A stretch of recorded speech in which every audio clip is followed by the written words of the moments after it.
অনেক দিন পরে আমরা সবাই মিলে এক জায়গায় হলাম আর ওই বাড়িতে কিন্তু আমরা খুব মজা করেছি। তবে পরের দিন সকাল হতে না হতে আমি কিন্তু চলে গিয়েছিলাম আমাদের শখের বাড়িতে। আর ওই বাড়িতে গিয়ে আমরা সবকিছু আবার নতুন করে গোছাতে শুরু করলাম। আর কেনই বা পয় পরিষ্কার করে ল্যাপা পূজা করছি। তবে কি আমরা আবার এখানে চলে আসবো? হাই, আমি ইতি আবারও চলে আসলাম নতুন একটা ভিডিও নিয়ে। আর আজকের ভিডিওটা আমি শুরু করছি একদম আমার বাপের বাড়ি থেকেই। যেহেতু আমি নিজেই জানতাম না যে আমরা এই বাড়িতে আসবো, তাহলে হয়তো বাড়ির থেকেই ব্লগ শুরু করে আসতাম। তবে হ্যাঁ, শেষ দিনে এসেছে বলে আমাকে কিন্তু ফোন করে ডেকে মাথা খারাপ করে দিয়েছে। তাই তো হট করেই রাত্রের বেলা আমি আর আমার বরমশাই চলে গেলাম ওই বাড়িতে। তবে আমরা যাওয়ার কিছুক্ষণ পরে আমার দিদিরাও কিন্তু অনেক দিন পরে আসলো এই বাড়িতে। সত্যি কথা বলতে সেইভাবে এখন আর 5 বোন এক জায়গায় হতে পারি না। যেমন দেখো এখানে আমার মেজদি নেই, ওকে কিন্তু প্রচন্ড পরিমাণে মিস করছি। মানে ওই আর কি, একজন আসলে আরেকজনের আসার টাইম হয় না কিংবা তার কাজ থাকে। আর এই করে করে আমাদের 5 বোনের না একসাথে অনেক দিন থাকা হয়। আমি জানি তোমরা অনেকেই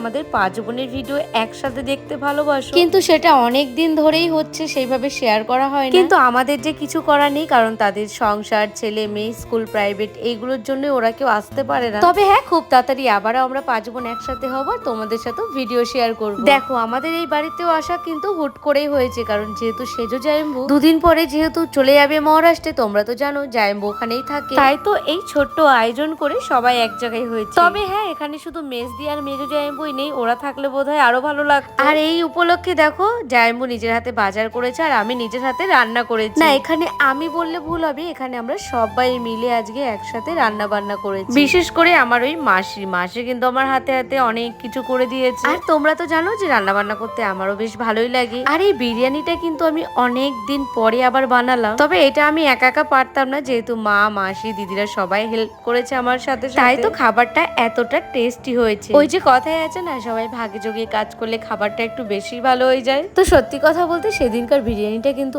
আলাদাই একরকম টেস্ট হয়েছিল।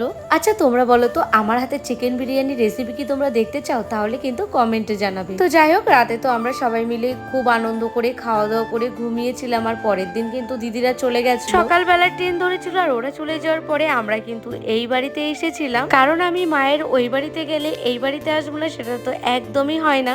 যেহেতু এটা আমাদের অনেক শখের বাড়ি আর এই বাড়িতে রয়েছে অনেক স্মৃতি। এই বাড়ির প্রত্যেকটা কোনায় কোনায় রয়েছে আমাদের ভালোবাসা, আমাদের স্মৃতি, আমাদের বড় হওয়া। আর আমার এই ভিডিও থেকে তোমরা যেই বলো না কেন যে ভাঙা বাড়ি, টিনের বাড়ি, রেলের পাশের জায়গার বাড়ি, সত্যি কথা বলতে আমার ওইসব কিছু যায় আসে না, কারণ আমরা তো জানি যে এই বাড়িটার মধ্যে কতটা আনন্দ, কতটা ভালোবাসা, দুঃখ, হাসি সব লুকিয়ে আছে। তাই আমার পক্ষে এই বাড়ির মায়া কিংবা এই বাড়ির ছেড়ে অত সহজে ভোলা যাবে না আমার পক্ষে। তো যাই হোক, এই বাড়ি